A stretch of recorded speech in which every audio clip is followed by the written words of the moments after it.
I'm going to be teaching you a little bit about knitting today. I have been knitting at a really basic level for several years now, but I've only really recently started getting into, like, learning how to make the patterns and shapes and basically stuff other than a big rectangle. So, they say that you don't really know how to do something until you can explain to someone else how to do it. Baby's eating the paper towels. And, so hopefully this will help me as well as help you, and we can learn stuff together.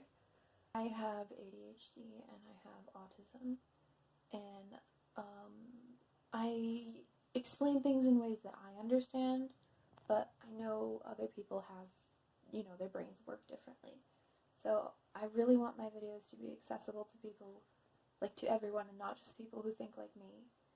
So if I can explain anything in different ways, or have different demonstrations, or anything like that, please let me know. I know I'm not the best at communicating sometimes, but I really try. So, thanks. Let's talk about things that you will need. You don't need most of this stuff. This is just stuff you can use. What you do need is yarn, needles. If you don't have needles and you don't want to buy them because you're not really sure if you're going to get into knitting or not, you can use pencils or chopsticks or basically anything that has this smooth sort of point at the end. And for yarn, this is, this is super cheap acrylic yarn. You can get this whole skein for like $6 at Walmart. Acrylic is not my favorite thing to work with, but it's really cheap and it's really good for beginners. The first thing that you do is you cast on. And the simplest way to do that is you hold one needle in one hand with the end of your yarn. Also, your yarn should be connected to the roll. It's not like you cut off a piece of yarn, like you use the whole roll. So you hold it in one hand, and then you make a loop, and you put the needle through the loop. And you keep doing that as many times as you need for as many stitches as your project requires. For this, I'm just going to do like 10, 6, 7, 8, 9, 10. There. There's two ways to basically do the loops that you need to do to make a finished piece. And the first one is knitting, the second one is purling. And the thing about knitting and purling is that purling is basically backwards knitting. So if you knit one row, and then as you do, you flip it around and you purl like this way, well, actually the yarn will be over here at the end, so you purl this way, then this whole side is going to look like one thing, and this whole side is going to look like another thing. So first I'll show you how to do the stitches, and then I will show you what different combinations of knitting and purling looks like. There's like 3 different things in knitting that are called stitches. Knitting and purling are different kinds of stitches. These little things here, each loop is called a stitch. And finally, the pattern that you do knitting and purling in, like, to get the result is also called a stitch. There are other ways to do this, but this is how I do it.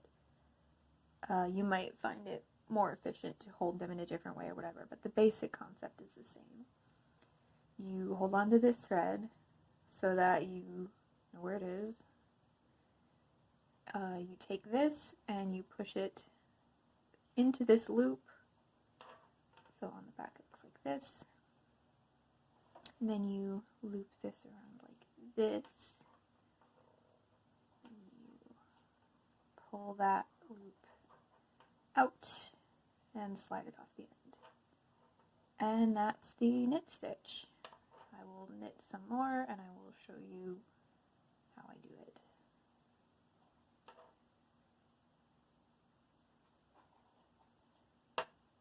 Sometimes you can end up with little fibers from the yarn caught in your needles, and that's usually fine.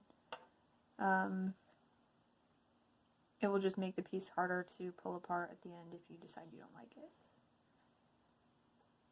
So I try to avoid those, but it's really not a big deal if you have them. I'm going to knit to the end of this row and just show you a little bit what it looks like to knit.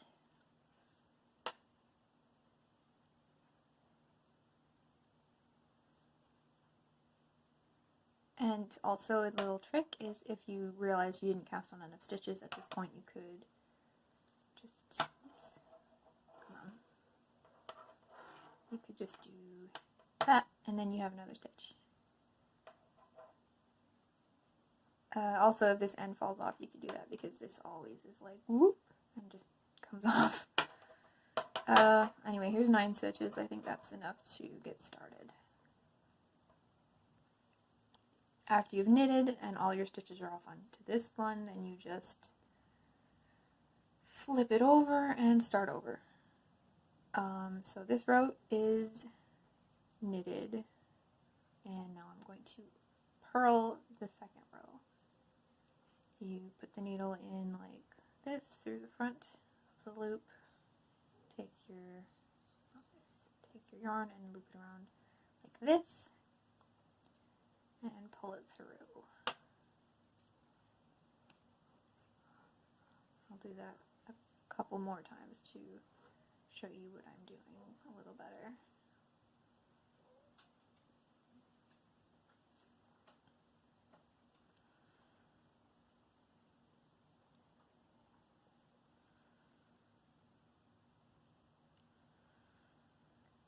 Also, when you pull on it a little bit after the stitches, that just makes them a little bit tighter. You don't want to have them too tight or they'll be hard to work with, but you also don't want them too loose because then they'll also be hard to work with and your piece will look kind of weird. So finding a balance is good. You want them to be about the same size as the needle. You don't want them to be pulling around too tight, but you also don't want them to be like flopping around. So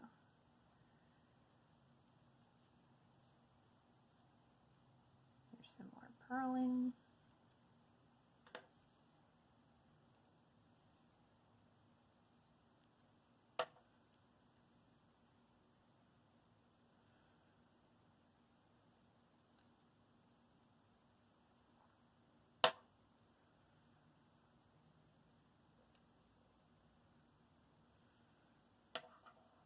And now we can flip it over and start the next row. Okay, so I've done a few more rows here, purling one and then knitting the next row, so switching between knitting and purling. And I've got this really nice pattern here. This is referred to as a stockinette stitch. This is what most people think of when they imagine what knit fabric looks like. On the other side, it looks like this. Because the thing about knitting and purling is that knitting makes the fabric look a certain way on one side and a different way on the other side. And purling is the exact same thing, but backwards. So it makes the thing that looks like the front of the knitting looks like the back of the purl stitches. If that makes sense. I hope that makes sense. So that just means we have all one pattern on one side and all one pattern on the other side. Stockinette is pretty. It's useful for, it's not very good for edges because it has a tendency to curl, but it's useful for, like, if you were going to make a sweater and it would have a hem down here, or, you know, you needed like a loop so it wouldn't matter if it curled. So that's one stitch. So here I have done a few rows in what is called a garter stitch, which is even simpler than stockinette because it's just knitting everything. So you knit this row, well, it's facing this way, and it comes up with this pattern in between there. And then when it's facing the other way, because purling is knitting backwards, it makes this pattern. So you could kind of alternate between the little V's and the little S's. As a result of the fact that knitting tends to curl towards the knit side, then from the side this ends up kind of scrunched up this way and like a little zigzaggy.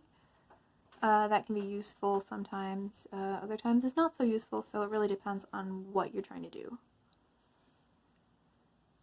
I'll show you one more stitch and then I will show you how to cast off and weave your ends in so that they look good.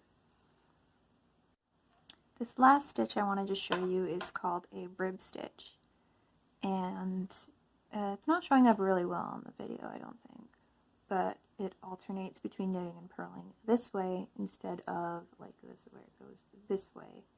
So this way it looks like knit, purl, and this one it looks like knit, purl, knit, purl. The way that you do this is you knit, purl, knit, purl, knit, purl, knit, purl, and then when you get to the end of the row, when you flip it around, you purl every stitch that you knitted before. If you have an even number of stitches, then it's pretty easy because you can just always start with knitting or always start with purling. If you lose track of where you are, then you can look at the pattern, and every stitch that has this V shape you knit, and every stitch that doesn't you purl. So you would knit this one and then purl this one. You can also do a double rib stitch where instead of knit, purl, you would do knit, knit, purl, purl, knit, knit, purl, purl. This is my current project. This part here is called double rib stitch, and it looks the same on the back. Rib stitches are really good for like cuffs, hems, because they're really stretchy. They're really stretchy this way. How to switch from knitting to purling within the same row. It's really simple. Like here, I'm going to knit the first stitch. And then to purl the second stitch, you just bring the yarn between the needles forward and keep going. And then you would knit this one, so you bring it back over, and then you just keep doing that. I want to also show you what to do if you purl something that you should have knitted, or the other way around. So this is supposed to be a knitted stitch, and that's why you can tell because it's got these V's, but I'm going to purl it instead. You can see pretty immediately that there was a mistake there because this doesn't fit with the pattern of these ones. So what you do is, very carefully, you take this stitch and you pick it back up, and you go in the way that the yarn goes in. You go in the way the stitch goes up, you pull this out, and you just pull it through, and then you can redo it. Okay, so for casting off, which is finishing your project, there are different ways to do it. The way that I do it is kind of weird. I don't know if this is the proper way to do it or not, but this is how I do it. First, I actually transfer all of the stitches to the other needle because you want it to be able to slide off of the end opposite where the yarn is, because we start with this end right now, and that's kind of weird because usually you start where the yarn is. What you do is you reach into your first loop, grab your second loop, pull it out, and then put your second loop back on. So this is now your first loop. And you do this again with the next one, and you keep doing it till you have all the stitches done, except you'll have one at the end, and I'll show you in a minute what to do with that one. Okay, so I've done that until I end up with one last stitch. And what you do now is you do that. You take this, you pass it through here, and then you can slide this off, hold it a little bit tight, and then you've got your finished project. And this is, you know, my wonderful project of a tiny square of knitted yarn, but, you know, it demonstrates the purpose. If you want to, you can take your end and you can like push it between the loops and keep doing that until it blends in. It takes a little bit of skill to do it correctly, but most of the time people don't look that close at the things you make, so like if it's a little bit messy, it's fine. If you have a tapestry needle, that works better for this. And that's basically how you do it. You can get really fancy, like I showed you a little bit with the different stitches. There are techniques to add like different colors, different patterns. There's ways to modify the shape of what you make so you can end up with something sort of three-dimensional, like a mitten where yeah. So, like a hat, basically. That's a better example, where it's wider at the bottom and then it gets narrower at the top. Yeah, so that was fun for me. I hope you learned something from this.